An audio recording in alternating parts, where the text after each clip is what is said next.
এটা হচ্ছে সারদা জবা, এটাকে বলা হয় সারদা জবা।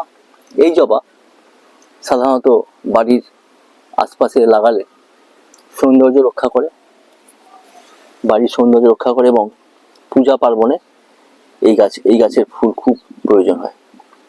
এবার দেখুন, শীত আসার আগে আগেই ফুল ফোটা শুরু হয়ে গেছে। এটা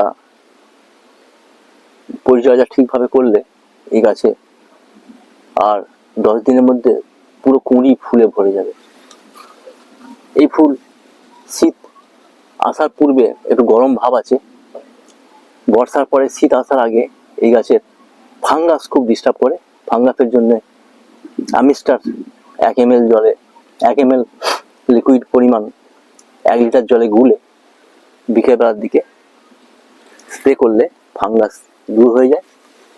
আর কাকা ভাইরাস ব্যাকটেরিয়া ইনফেক্টেড হলে গাছে কাকা যে লিকুইড ওষুধটা পাওয়া যায় তার 1 ml 1 লিটার জলে গুলে যদি স্প্রে করা যায় তাহলে এইভাবে গাছের গ্রোথ ভালো থাকে, গাছের পাতা সবুজ হয়ে যায়, হলুদ পাতা বেশি দেখা যাবে না, এবং গাছের ডগে ডগে প্রচুর ফুল আসবে।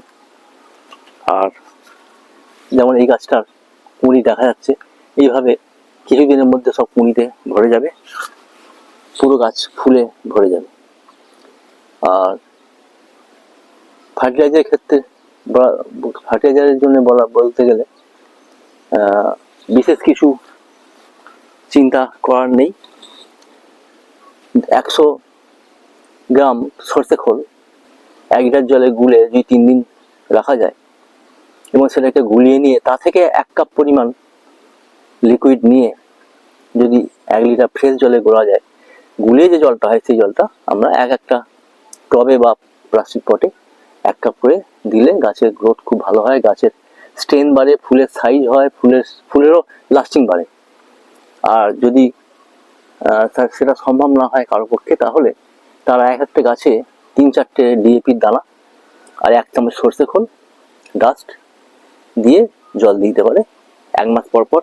এইভাবে পরিচর্যা করলে গাছের ফুলে ভরে যাবে, প্রতিটা গাছে কুঁড়ি এসে যাবে, আর গাছের ফুলের লাস্টিংও বাড়বে। মোটামুটি এই ফুল আসা শুরু হচ্ছে, পুরো শীতটাই ফুল দেবে, আর ফেব্রুয়ারি মার্চে আরো ফুল বেড়ে যাবে বসন্তকালটায়।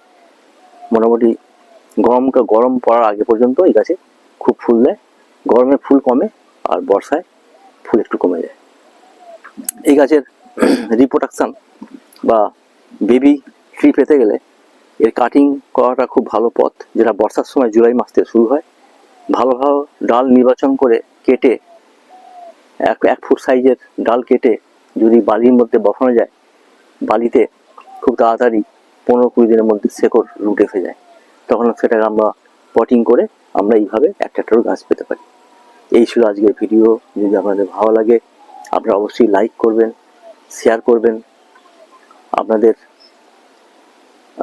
সাবস্ক্রাইব অবশ্যই করবেন। আপনাদের সাবস্ক্রাইব আমার পরবর্তীকালে ভালো ভিডিও তৈরি করতে, নলেজেবল ভিডিও, ইনফরমেটিভ ভিডিও তৈরি করতে সাহায্য করবে। থ্যাংক ইউ, ভালো থাকবেন।